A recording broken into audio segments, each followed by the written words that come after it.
Nothing Personal starts in 30 seconds.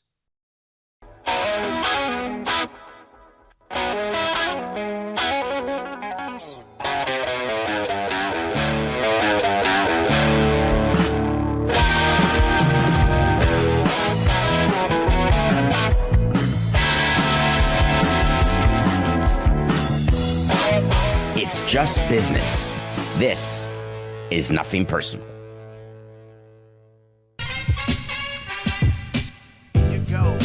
Here you go.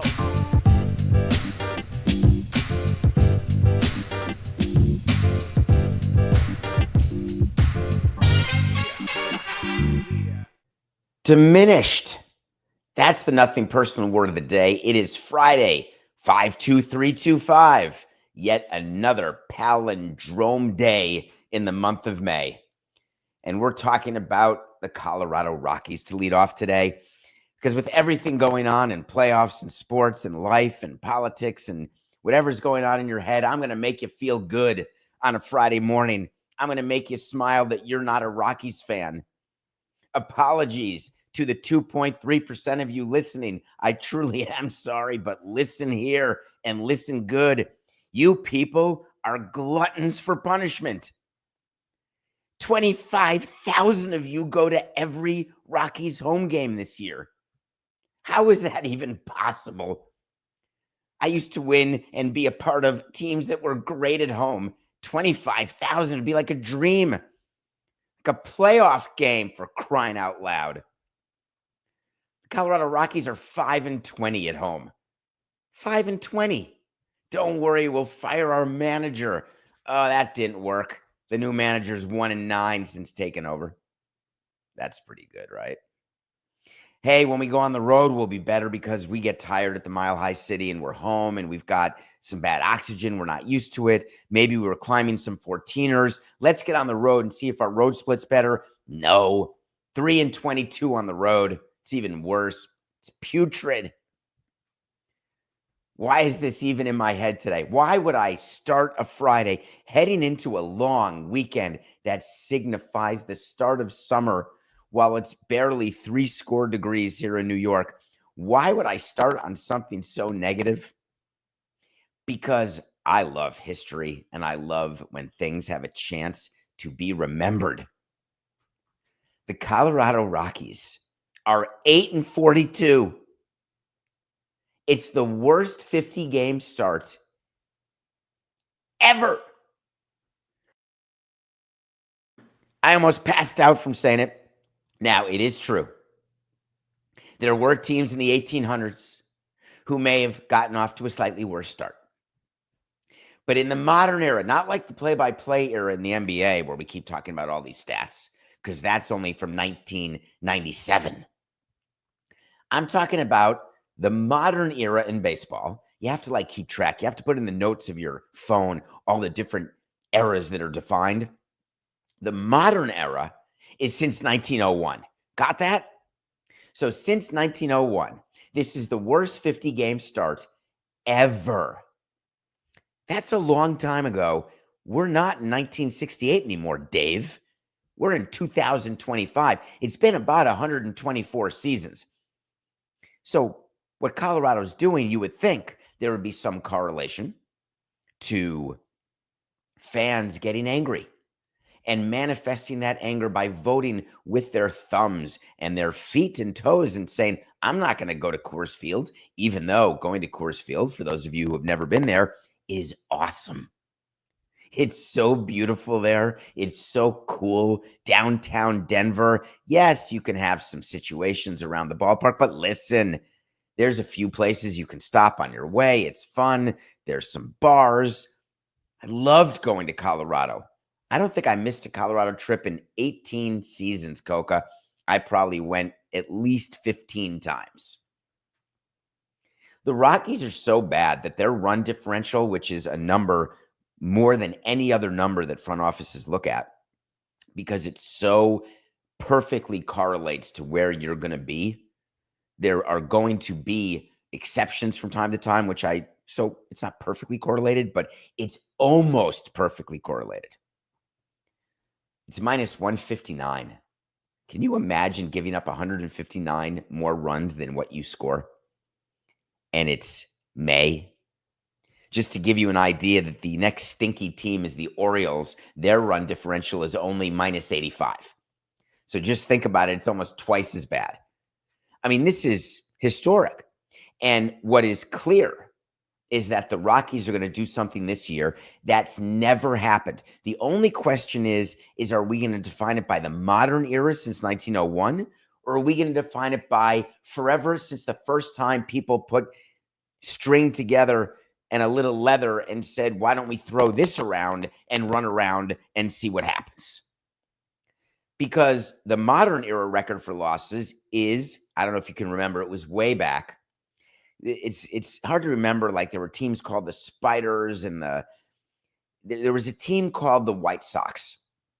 And they played in this city where it can be windy and there can be land and duck tours with Vince Vaughn. And they lost 121 games one time, which you'd think to yourself is so unbelievable because we've never witnessed anyone win 121 games. And you should know that winning 121 and losing 121 are the same degree of difficulty. But that record of 121 losses from, I can't remember what year, sometime in the 1400s, that record is going to be broken this year by the Rockies. It's a guarantee. But the craziest thing about all of this is that baseball fans and people in the media are calling for changes. This is unacceptable. You can't have a team this bad.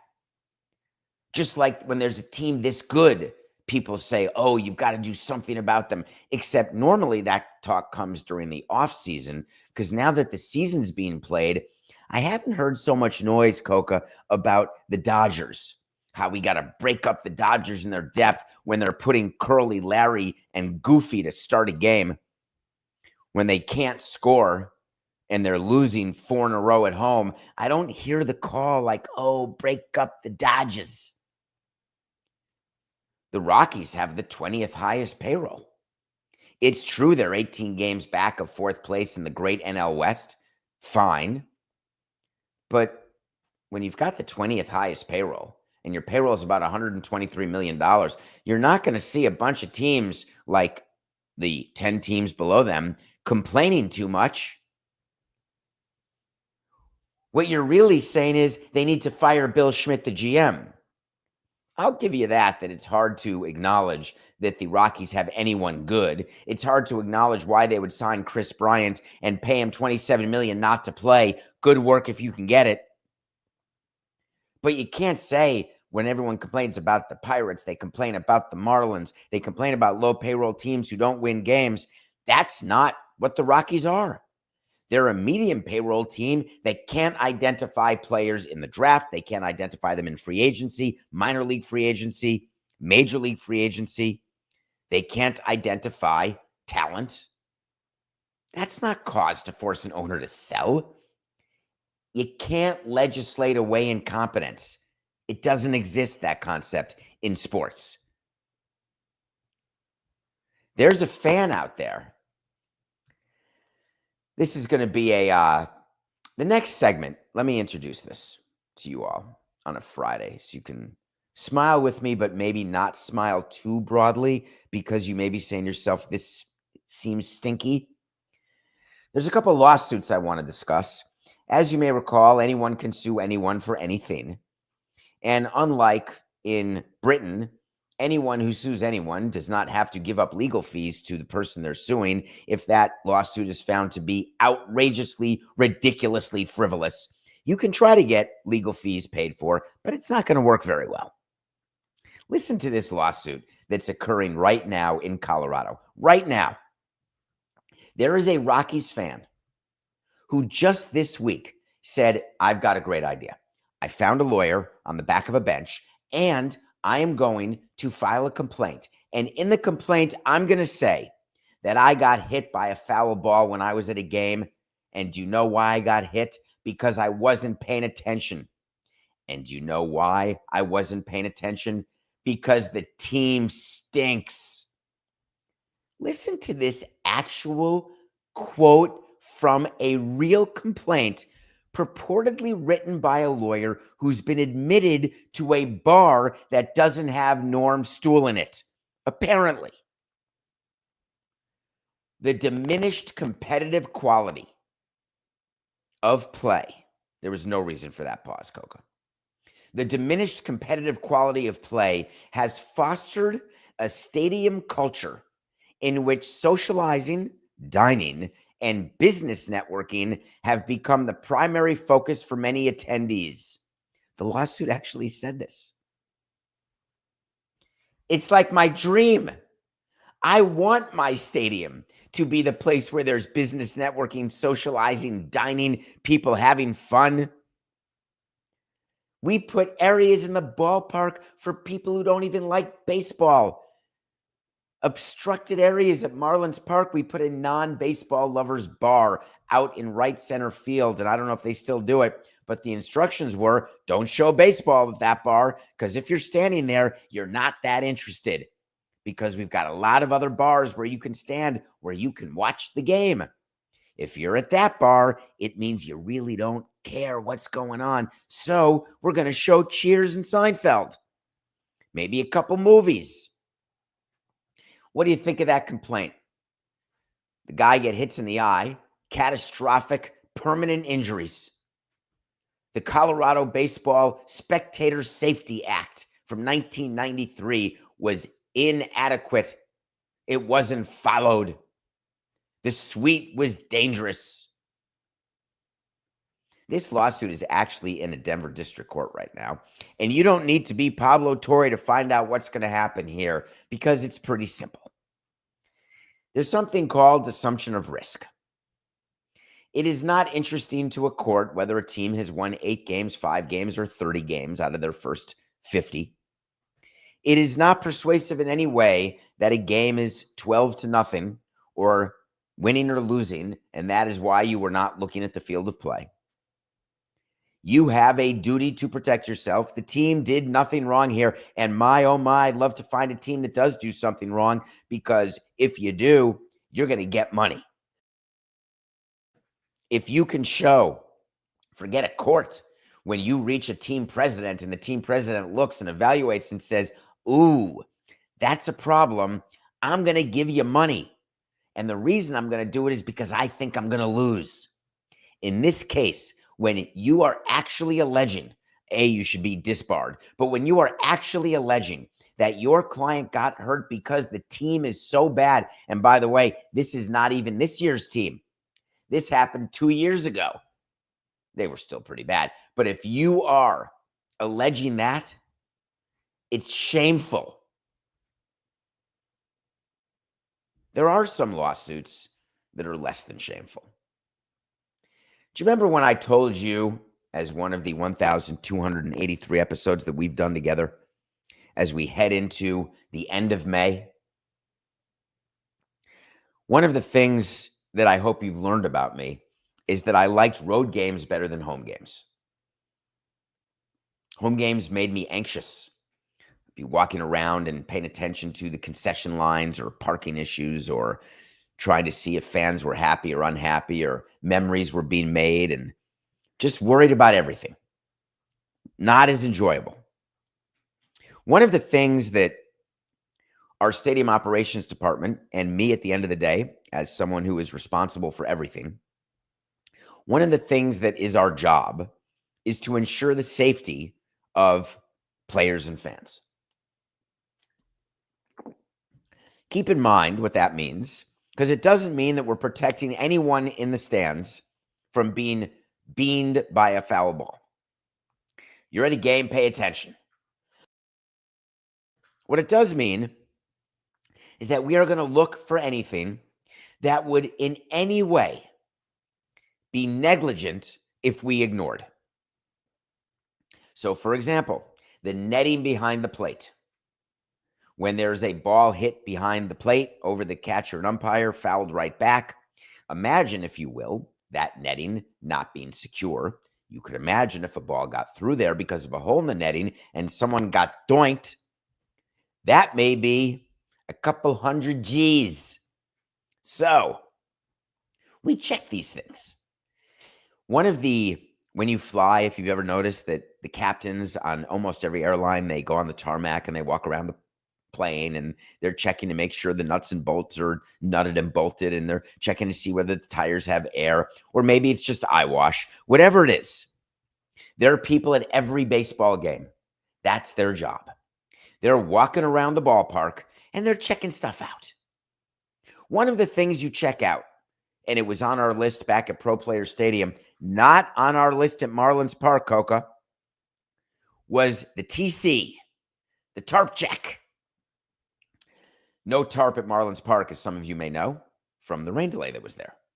The tarp was bought as part of the stadium project, but it was stored outside the stadium because it's not supposed to rain with a roof. But when you've got no roof, the tarp has to be either down the first base line or the third base line, because when there's a sudden spritz of heavy dew, you have to roll the tarp out, protect the field, because MLB tells you got to try to get the game in.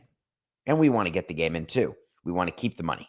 So one of the checks that you do is you go around the ballpark. One of the things you check is the tarp. Is it covered? Is it rolled up? You're looking to see if there's any holes in the wall. You're looking to see if there's any patches in the grass, if there's any sprinklers sticking out. There are sprinklers out there. You may think there's grates in the field of every major league ballpark. You look to see where the grates are. You just can't see them. We spray paint a lot of stuff green, but forget all that. You do a full check.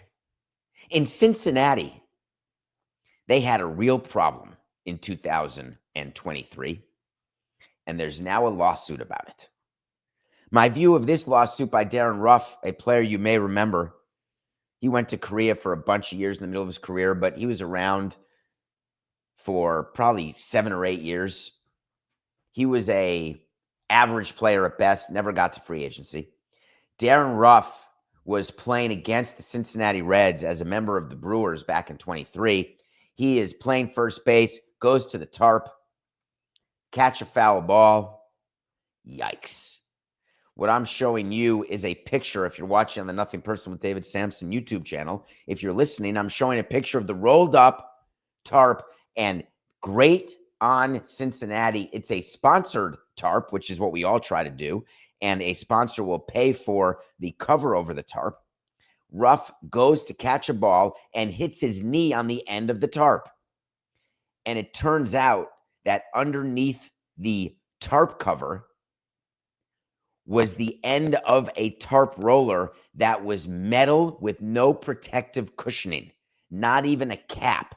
And what a cap is, if you look at what the Nationals have as an example, a cap is a plastic thing at the end or a padded thing at the end, which is used to get the tarp rolled properly out to over the infield. If you don't properly protect the end of the tarp, it's going to be so sharp. And what Darren Ruff did is he ran into it and it screwed up his knee. That was the last play he ever made on a professional field. Take a look at what this tarp looks like. If you're not watching, what it is a piece of metal that if you hit, you would be DBR, despondent beyond repair. And you'd also be on the PIL, the permanent injury list. Have you ever stubbed your toe or hit your knee against something, knock knees, and the pain is enough to drive you to insanity? Now picture running into something, hitting your knee on it, and ruining the structure of your knee. Well, Darren Ruff decided, I'm not going to take this standing up. And he filed a lawsuit against the Reds. And what he's saying is, I suffered permanent and substantial deformities to my knee. He went on the 60-day injured list after that, and he never played again. He's seeking punitive and compensatory damages. Why? Because those are treble damages. You can say, hey, I really want $3 million, but on top of that, I want punitive damages because you didn't behave well. I want compensatory damages because I would have been rich. I would have gotten $100 million as a free agent in baseball. Now, what the Reds have to say is, well, wait a minute. Darren Ruff at best would have gotten a free agency, and he would have been one of those maybe $3 million guys, maybe. And let's say it's not that he was young when this happened. Let's say he could play for 4 more years. All right, $12 million, maybe $15 million. This is not a small amount of money, but this is not someone claiming they didn't get Aaron Judge money because they got hurt. This is a average to below average major leaguer. When a big-time star gets hurt, you get a little more worried. Remember the lawsuit with Reggie Bush when he sued the St. Louis Rams? This was back in 2015. He slipped on that area at a football stadium behind the bench right before the stands where there's a bunch of things going on the sideline, and it can be slippery. And when you're on spikes, it can be slippery. Reggie Bush slipped on that, and he got $12.5 million when he sued the Rams over this. One of the things we do, Coca, when we're doing our walkthrough before every game, before every workout, we do a walkthrough of areas where the players are walking with their spikes. And the reason we do that is spikes are super slippery. And so you have to have a certain type of matting and flooring, or else a player could fall, get hurt. And of course, you're upset because of your team, but you're also subject to a lawsuit. So you're always paying attention to these things. My view of the Darren Ruff lawsuit is the Reds have a problem. Now, there is insurance that you have at a ballpark. Anytime you open a ballpark, anytime you have an office, anytime you own a company, you have to have insurance that protects against people getting hurt at your place of work.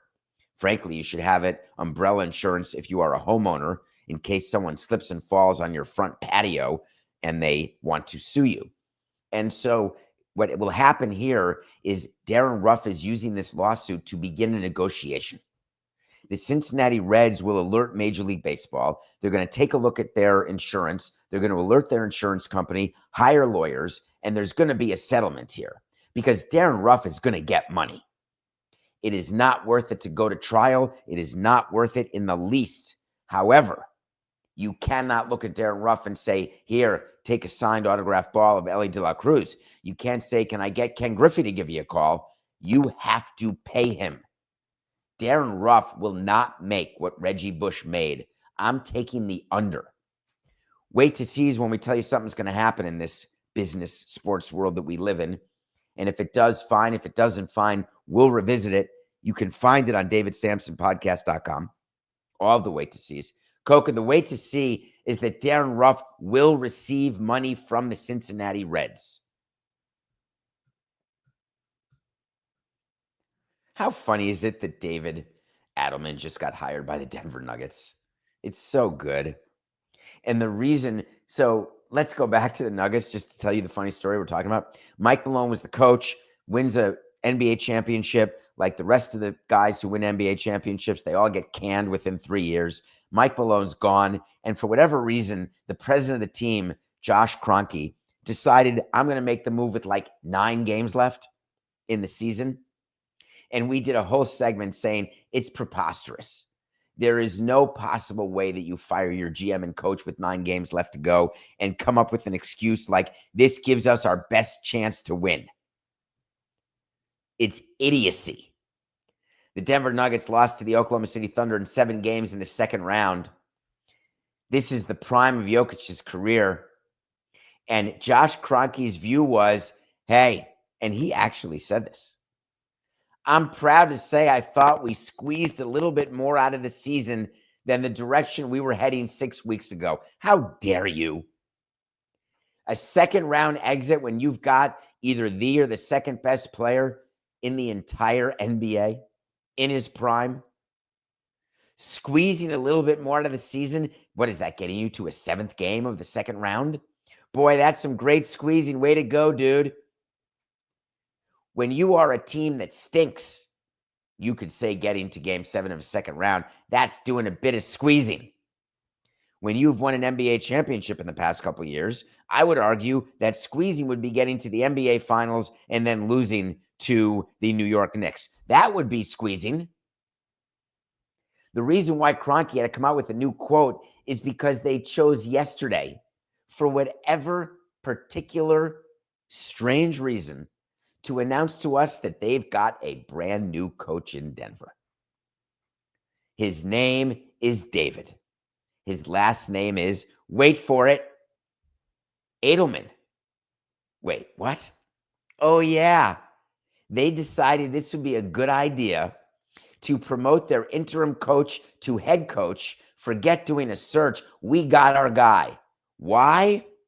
Because the president said, I heard Jokic's comments loud and clear. We leaned on a lot of guys for a lot of minutes in big time moments. What I see around the league is a lot of successful teams who have developed their benches. What's he even talking about? Is he talking about Jokic's comments about loving the coach, David Edelman?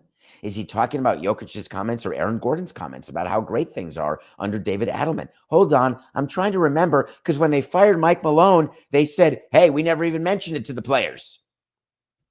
Now, though, we're going to go to the players and we're going to say, hey, we didn't ask you about the guy who you won a title with, but let's ask you about the guy who's been coaching you for 9 games. You like him?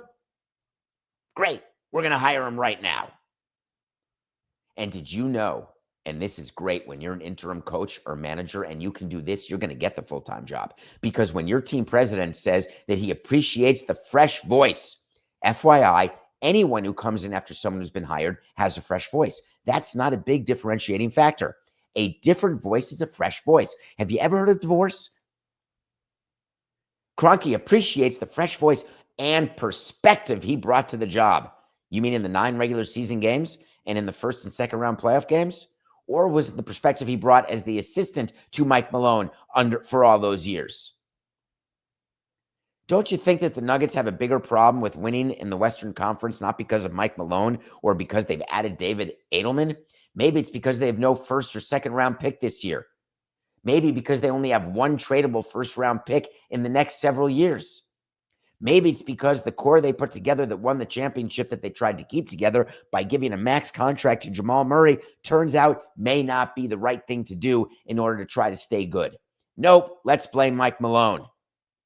And you're talking about a guy who loves blaming managers. I'm in.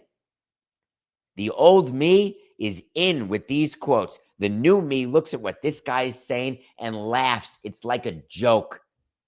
God, if I only knew then what I know now. Would I have been different? I don't know. Maybe I would have been. All right, when we come back, we're going to review a series that concluded this week. And then we're going to talk about something. Do not turn the channel, please. We're only 23 minutes away from the weekend. Whether it is 9:28 or 10:28 on DraftKings Network, could be one of the two. That's an interesting 2-hour slot. Or if it is 8:28 and you're live with me in our chat with Coca, or if you're listening to this, all of it makes me appreciative. We'll be right back. Whether you call it soccer, football, or something else, you can take a shot to win cash with Heineken and DraftKings while watching the world's most popular sport. Make predictions on some of the biggest matches of the year and compete for $5,000 a contest in 15 free pools. Heineken is a lager for any league, and you'll enjoy action from the first to the last. Must be 21 plus to enter. Eligibility restrictions apply. Void where prohibited. See DraftKings.com/Heineken for details.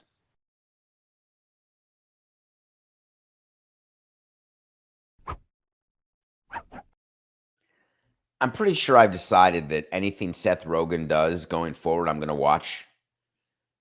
I put Bill Murray in that category. You know I do. Tom Cruise is in that category. Can't wait to see the new Mission Impossible.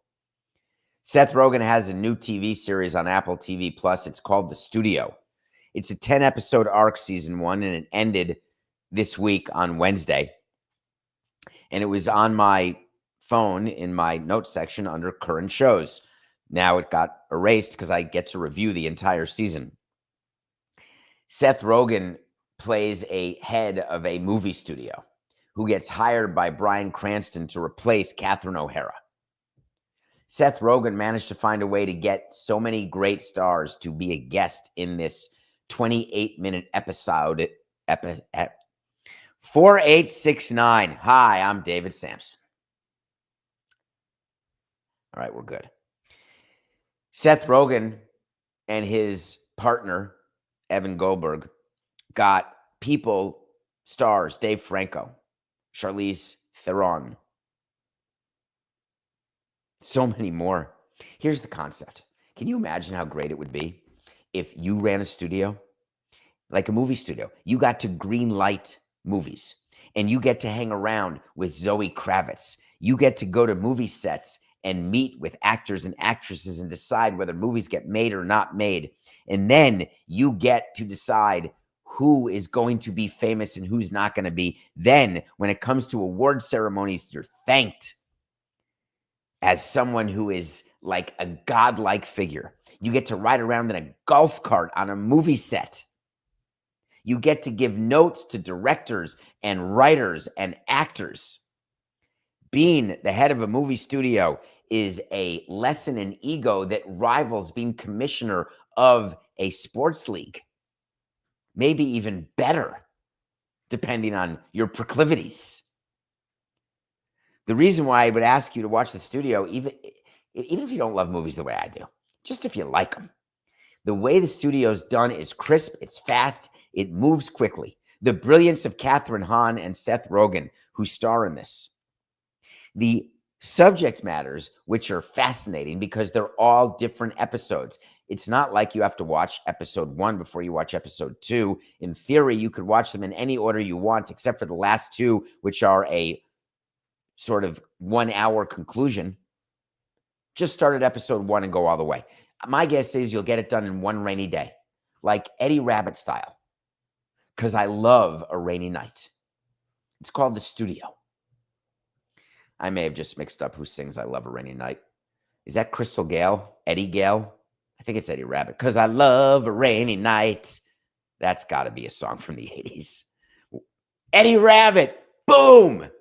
God, does that make me happy. All right, I need to get serious now.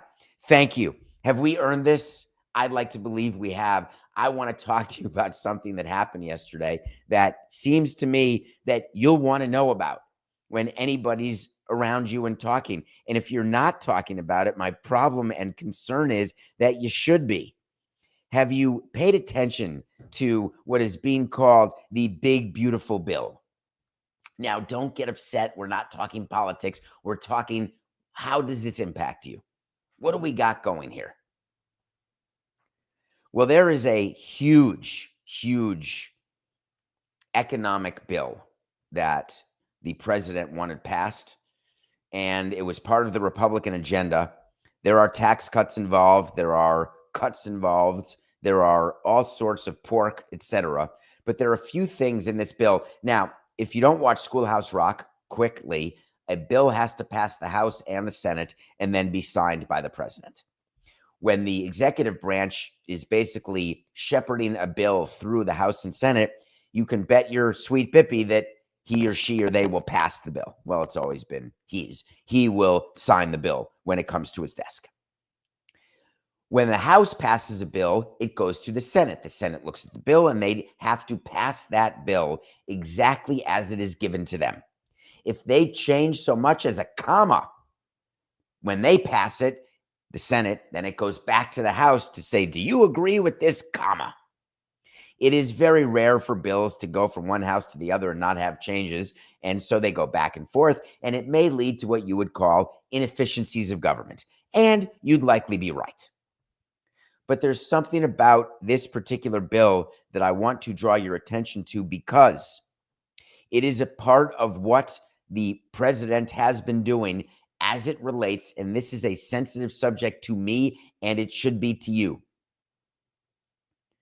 Having just gotten back from a college graduation on a campus in New Haven, where there have been difficulties as it relates to anti-Semitism, protesting. It's not just Ivy League schools. It is many, many different schools. One of the things that is going on is that there is something called an endowment tax. Just when you make money, you pay income tax. Sometimes you have state income tax, sometimes you don't, but you always have federal income tax. Taxes are what we pay, and what really rich people don't want to pay but should pay more of. But we all try to pay as little as possible. But most of us who have W-2 income, which means that we work for a living, we have a full-time job, we get paid and taxes are taken out, they're withheld, they go to the government, and at the end of the year, whether you do your taxes online or not, you get either a refund or you owe another couple $100. Normal. There's something called capital gains tax, taxes on investment income, because income that you make when you work, we call it W-2 income. Hey, I'm doing a job, I'm getting paid, I pay taxes. What about when you buy a stock online that's worth $20 and then you sell it at $30? That gives you $10 extra. That's considered income. That $10 can be taxed at either the ordinary income rate, for purposes of this, just say 40%, or the capital gains rate, for purposes of this, just say 20%.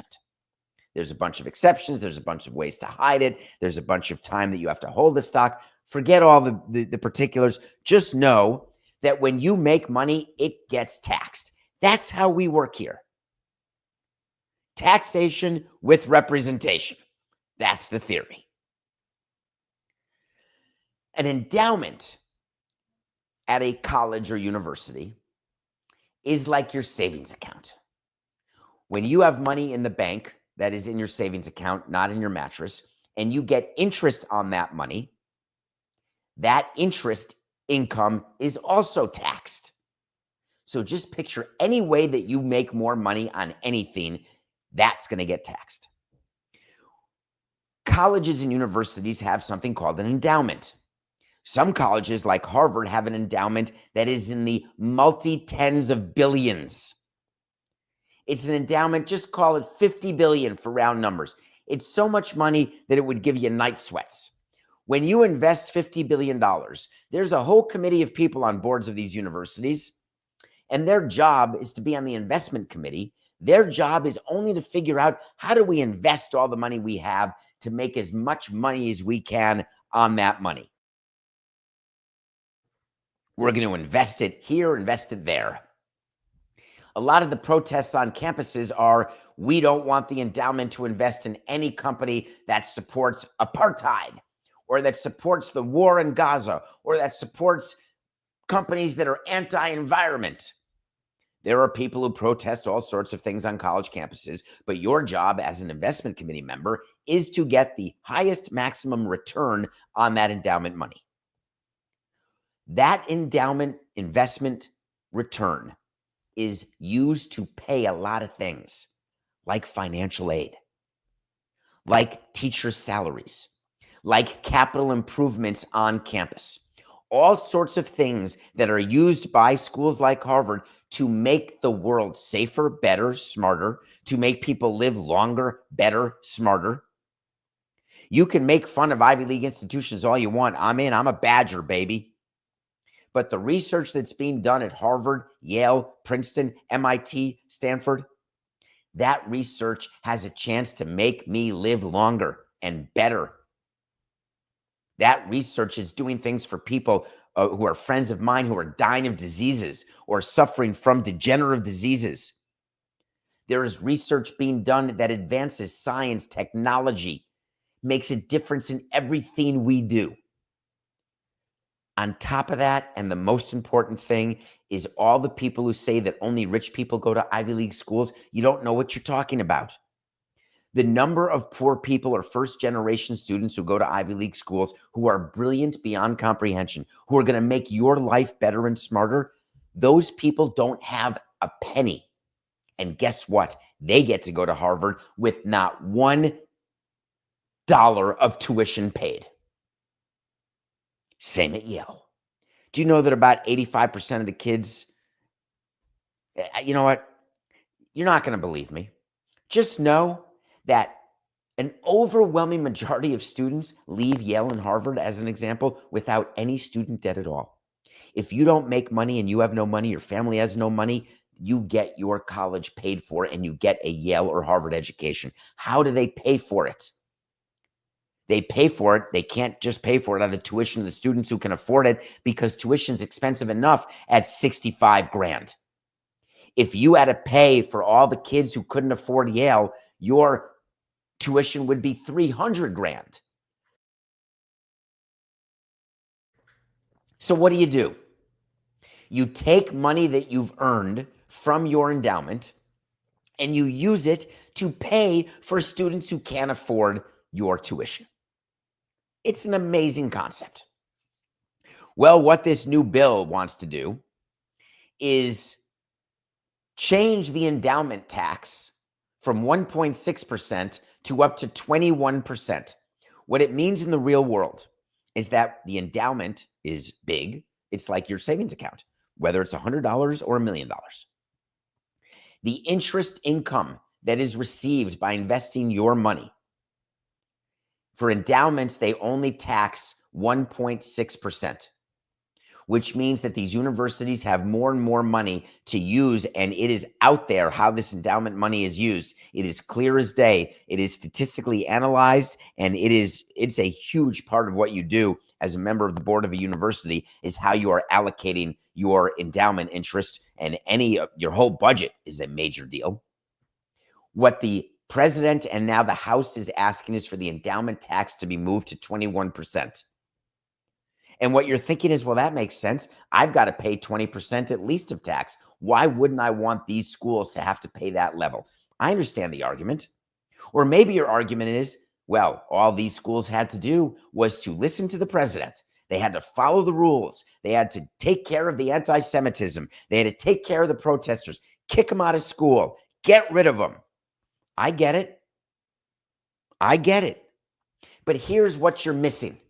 For all the people who are in favor of this big, beautiful bill and the endowment part of this bill, is that it's going to impact schools in ways that unintended consequences, where programs are going to be removed and stopped, much like when Doge was doing things where medicine was being shipped to places but not distributed because the programs disappeared. All the mayhem that happened, you've got to figure out how to make it done correctly. I don't have a disagreement that endowments should pay tax. My disagreement is when you take napalm to an area that requires careful consideration. This is a huge thing that's going on right now in the House, and it's going to the Senate. And there are parts of this bill, whether it's the endowment tax, which I focused on, but there's more. I encourage you to get involved and take a look. It is worth your time, I promise. If you don't want to do that, I have another thing you could do that is worth your time. You could go to the Airbnb where Bill Belichick stayed with Jordan Hudson without a shirt on. Do you remember what I'm talking about? Because if you want to watch Pablo Torre Finds Out, the award-winning show that has leaned so beautifully and heavily into the Bill Belichick story, he's become the spokesman, Pablo has, for Bill Belichick's relationship with Jordan Hudson. Whether you can read about it in the New York Times or on TMZ. What Pablo Torre has decided to do is lean further into it. And man, when he commits to something, he commits to it. You will not believe what Pablo did. And it's on the episode that's available today, Friday, the 23rd of May. He found the Airbnb and went to it. I don't know if we have video of it, Coca, but it's so outstanding. Can we steal? Is it stealing when we're in the same company? I don't really know whether it is or not. But we could show video of Pablo Torre actually in that Airbnb. Can you do that or not? For the first time is the other video. Oh, my God. Oh. He has a satchel. Yeah, it's got a little merce. A work bag, right? He is very shirtless. It's going to He has like a leather it is a satchel. Isn't very shirtless. Okay, so he's still topless. Absolutely yum delish. Great. A bag with a leather strap that he's clearly not figured out how to tighten because it's looped in a way you definitely wouldn't be choosing. At this point, I decided to take a trip. You went to the town. Shut up, Pablo. You've been to this house? Pablo. If you show me a ring cam video with you. Pablo, Pablo, what the f? This is crazy. Pablo, what the f? This is crazy. This is crazy. Oh, Meadowlark. I don't understand what I don't understand what podcast is this Truman Show? Is what this World Truman Show? Where are we? What's going on? All right, Coca. Oh my God, what's going on? That's outrageous. If Pablo's going to go to the place where Bill Belichick went, shirtless and topless, you got to do the scene shirtless and topless. I don't really understand how you could do it any other way. You can check out Pablo Torre Finds Out. This episode is something else. He is following up to this Bill Belichick story. It is such a nightmare for the University of North Carolina. It truly is. You can learn more about their relationship. It seems voyeuristic and crazy, but you know what? It's enthralling. It really is. What's going to happen here is it's not going to end well for Bill Belichick because one of two things. Either the University of North Carolina is going to get rid of him because the juice won't be worth the squeeze, or he's going to wake up and start listening to his family and friends and say, wow, Jordan Hudson may not have the best of intentions because when I look at me and I look at her, I think, are you a jowl person? And this is speaking to someone who understands that getting older and with younger, I get the whole thing. I get it. But it's not like you can be that delusional. Now, of course, beauty's on the inside. And I assume that Bill Belichick puts the B in inner beauty. I can only assume. I don't really need to talk about their relationship, except to tell you that if you want to hear more and see more, go watch Pablo's show. Love you, Pablo. Nothing personal pick of the day. I hope that you guys were paying attention yesterday because we had 2 days this week, Coca. I believe Tuesday and Thursday, where we gave you the hockey pick and the football pick, and we said, go with Panthers, go with Thunders, and you went with God. What did I say, Coca? What was it? Not hockey? Oh, basketball. All right, we'll do that again. Edit that out for sure. All right. 12, 24, 8, 6, 9. Nothing personal pick of the day. I hope you were paying attention on Tuesday and Thursday when we gave you a hockey and football pick, and we said to you that we were going to go 2-0 with the Panthers and the Thunder in game ones, and we did. And then we ran it back on Thursday and gave you another hockey and Did I say football again? Not the second time I did. Whatever. The hockey and basketball pick.